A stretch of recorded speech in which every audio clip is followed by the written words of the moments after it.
Welcome to the Christian Woman Leadership Podcast, where we hope to inspire you to embrace your God-given gifts, skills, and passions in order to lead with confidence.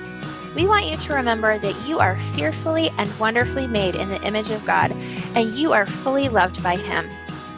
You have been designed on purpose by God with unique gifts and passions in order to love and lead those around you. I'm your host, Esther Littlefield. And I'm Esther's co-host, Holly Payne. Together, we chat about important issues that Christian women leaders face. In addition, we interview other women just like you who lead in various roles, from church to community to business. Through this podcast, we offer you encouragement, tools, and resources to help you on your leadership journey. We are so glad you're here with us. Hello, friend, and welcome to Step 2 in our goal setting mini series. Today, we're going to be talking about dreaming. So you haven't listened to the first 2 episodes. There's an intro, and Esther talks about step 1, where she goes through reflection. If you haven't listened to those, I want to encourage you to go back and listen to them. So these are short episodes that are really going to help you take steps to setting some goals. And what I want to do today is talk to you about our step 2, dreaming. So the first thing I want to tackle is why dreaming is important. A lot of times people, when they're setting goals, really skip over this step and don't take the time to let their brain relax, to pull off the different restraints and obstacles that are in their mind or in front of them, and really think about what the future could hold. So dreaming actually allows you to envision what could be. And it actually gets you out of the minutia of the day-to-day. It really helps you kind of forget about ABC task that you have to do and helps you think about the future.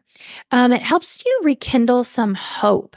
A lot of times when we get stuck in that day-to-day, it can feel a little hopeless, a little bit boring, if you will. And so when we take the time to dream, it kind of rekindles our hope and gives us renewed vision or renewed vigor in what we actually want to be accomplishing in our lives. Dreaming also helps us reconnect or find our passion and purpose. So if I said to you right now, if you had all the money in the world, you had all the time in the world, what would you do? Oftentimes, your first answer is going to help you figure out what your purpose and passion are. So that's what dreaming helps us do. One of the other things it does is it helps us not cling so tightly to what we have and what we see directly in front of us, and it helps us embrace change. So dreaming actually helps us move a little bit more forward and get used to a little bit of change, be open to it. And the last thing is dreaming can help us actually open our heart to God's guidance if we do it under His direction and we hand over our dreams to Him. So I'm going to talk to you about how to dream. So remember, there's not really any judgment when we're dreaming. You can be whatever you want, do whatever you want, go wherever you want. You're going to have plenty of time later on to think about what's realistic and figure out what's feasible later on. Right now, we just want to give some freedom to our thoughts without restricting them, without judging. So I really want you to get into that space where anything is okay. All right, so if dreaming comes easily to you, I'm just going to give you some tips to remind you. This is for everybody, but I just want to remind you of a few things that make this a little bit easier. Make sure you're creating time and space. So set it on your calendar, find the right place that you need to be. If you need to get out of your house, find a park bench or a coffee shop somewhere, and make sure you're with the right people, whether it's just yourself, with your spouse, your family. Make sure that you have created the time and space with the right people to get this dreaming done. The next thing I want you to do is I want you to create margin. So remove responsibilities and restraints. If you're always the one making dinner and you need a night to do some dreaming, then make sure you order in that night, or, pull out a freezer meal and throw it in the oven, or use the crock pot. Something that is going to give you the mental space to not have to think about, all the different day-to-day activities, and can actually give you a second to take a breath and think about the future. And then the last thing is to bring the right tools. Maybe like a big piece of paper, a certain type of notebook, a big whiteboard, or some stickies, some cool pens or markers, whatever the tools are that you need. Doesn't mean you have to buy something, but go around your house and pick up what you think you're going to need to make this easier.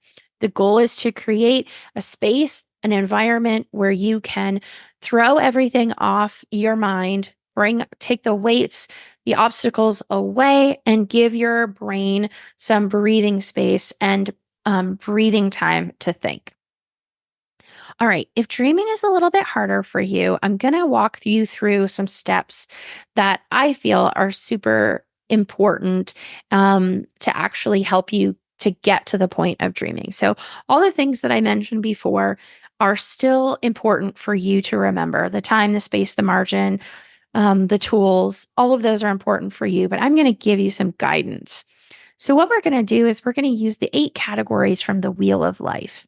You can Google Wheel of Life if you have questions for it, but it's basically just 8 different categories that kind of break down your life into ways that you can think about it in a more clear and focused way. So, I'm going to tell you those, and then I'm going to talk about the ways that you can use this Wheel of Life. So the 8 categories are family, career, finance, health, recreation, relationships, spiritual, and then personal growth. So the first thing I'm going to have you do is I want you to write each of these categories down, and I just want you to take some time and dream as big as you can in each of those categories.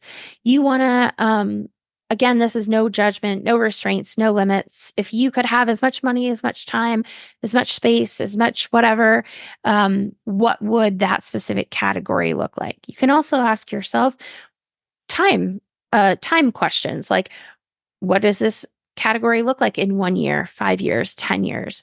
So I want you to take some time to do some free writing about each of these categories, whether it's full journal format, whether it's just writing in little bubbles everywhere, if it's bulleted list, whatever works for your brain. Go ahead and take some time and journal about each of those categories. Now, the next thing I want you to do is put those categories into a priority for your life. This is not going to be easy because it's going to feel wrong to put, for example, finance at a lower number. But if you feel like you're good and that's not a priority for you this year, that's totally fine. So I want you to go ahead and prioritize each of those categories for your life. What are your top 3 to 5 are the most important? And I want you to really clearly think, this is my number 1. This is my number 2. This is my number 3. Don't just go, okay, top 5, that's fine, in no particular order. We want these actually really thought out so that your top 3 or 5 are clear and you feel good about them. Then I want you to use the reflection that you did with Esther from the last episode to rate yourself on a 1 to 10 on where you stand of each of these categories. Go ahead and just put a little number by it and circle it, whatever works for you. But 1 is, this did not go well, bad things happened, or nothing happened, whatever that is. It's just absolutely at the bottom of the list. This is, not good in this category. And 10 is, I couldn't have dreamed for anything better. Amazing things happened in this category, and I feel really great about where we stand.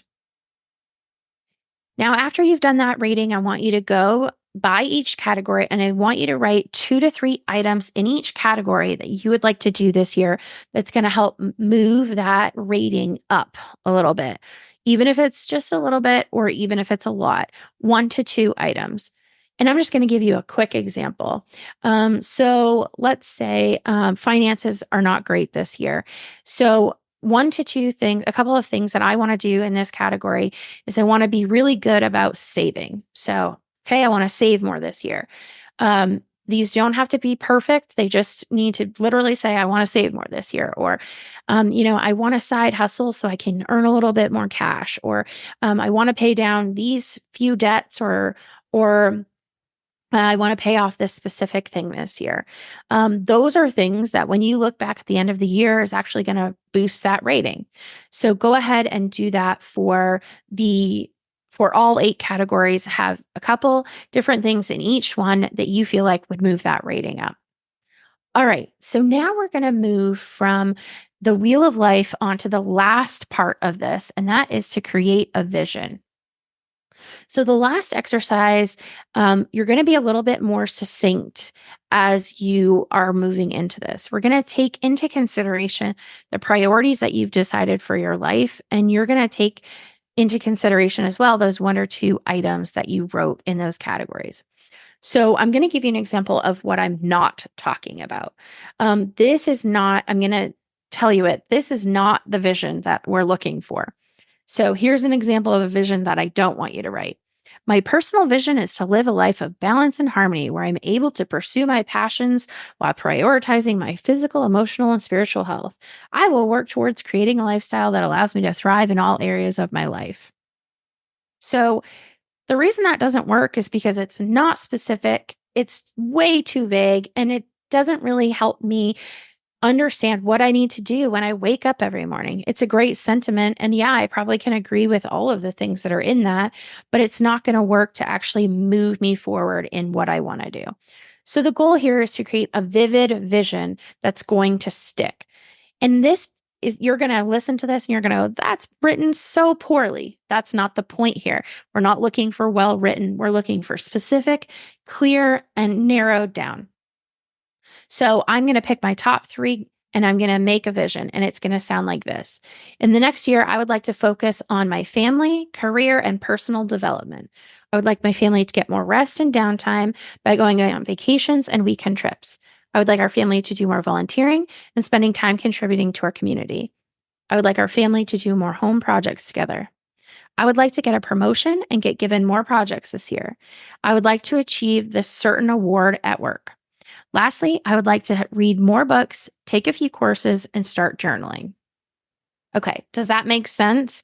This is very focused. It might be a lot. It might sound like a lot, but our goal here is not to actually whittle anything down. It's just to get a little bit more focused than those big dreams. You're actually going to work on goal setting tomorrow with Esther, and she's going to help you whittle this down even more. So don't worry about what it sounds like. Don't worry if it sounds overwhelming, but it should be specific. The last thing I want to give you is some additional tools and resources as you're going about your dreaming. I've given you enough to get a really good start and to get something succinct and down on paper. But if you want more, here are a couple things that you can use to expand what you're doing with your dreaming. So we actually talked about dreaming, the importance of dreaming in episode 26 of the podcast. If you've listened to any of our goal setting episodes at all in the whole history of the podcast, you'll know that Esther uses power sheets. So that's another great resource.